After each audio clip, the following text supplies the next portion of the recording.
অন্তর্বর্তী সরকারের প্রধান উপদেষ্টা অধ্যাপক ডক্টর মোহাম্মদ ইউনূস ও বিএনপির ভারপ্রাপ্ত চেয়ারপারসন তারেক রহমানের মধ্যে বৈঠক হয়েছে। ১.৫ ঘণ্টার বৈঠক শেষে দুই পক্ষের প্রতিনিধিরা তাদের সন্তুষ্টির কথা জানিয়েছেন। শুক্রবার লন্ডনে বৈঠক পরবর্তী যৌথ সংবাদ সম্মেলনে জাতীয় নিরাপত্তা উপদেষ্টা খলিলুর রহমান ও বিএনপি স্থায়ী কমিটির সদস্য আমির খসরু মাহমুদ চৌধুরী বলেছেন, বৈঠকের আলোচনায় তারা সন্তুষ্ট হয়েছেন। লন্ডনের ডরচেস্টার হোটেলে বাংলাদেশ সময় দুপুর ২টায় ডক্টর ইউনূস ও তারেক রহমানের বৈঠক শুরু হয়। বাংলাদেশ সময় বিকেল ৩:৩০টায় বৈঠকটি শেষ হয়। পরে ওই হোটেলেই যৌথ সংবাদ সম্মেলন হয়।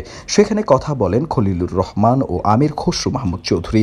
সংবাদ সম্মেলনের শুরুতেই একটি যৌথ বিবৃতি পড়ে শোনান নিরাপত্তা উপদেষ্টা খলিলুর রহমান। বিবৃতিতে বলা হয়, বিএনপির ভারপ্রাপ্ত চেয়ারপারসন তারেক রহমান লন্ডনে সফররত প্রধান উপদেষ্টা প্রফেসর ডক্টর মোহাম্মদ ইউনূসের সঙ্গে সাক্ষাৎ করেন। অত্যন্ত সৌহার্দ্যমূলক পরিবেশে তাদের বৈঠক অনুষ্ঠিত হয়।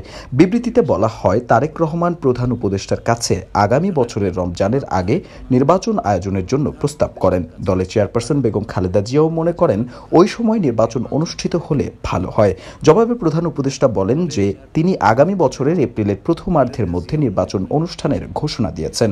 সব প্রস্তুতি সম্পন্ন করা গেলে ২০২৬ সালের রমজান শুরু হওয়ার আগের সপ্তাহেও নির্বাচন আয়োজন করা যেতে পারে।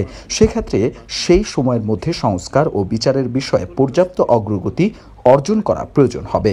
বিবৃতিতে আরও বলা হয়, তারেক রহমান প্রধান উপদেষ্টার এই অবস্থানকে স্বাগত জানান এবং দলের পক্ষ থেকে তাকে ধন্যবাদ জ্ঞাপন করেন। প্রধান উপদেষ্টাও তারেক রহমানকে ফলপ্রসূ আলোচনার জন্য ধন্যবাদ জানান। এই অবস্থানকে স্বাগত জানান এবং দলের পক্ষ থেকে তাকে ধন্যবাদ জ্ঞাপন করেন। প্রধান উপদেষ্টাও জনাব তারেক রহমানকে ফলপ্রসূ আলোচনার জন্য ধন্যবাদ জানান। আপনাদের সবাইকে ধন্যবাদ। আমরা 7টা রূপান্তর সংবাদ, নিউজ ডেস্ক।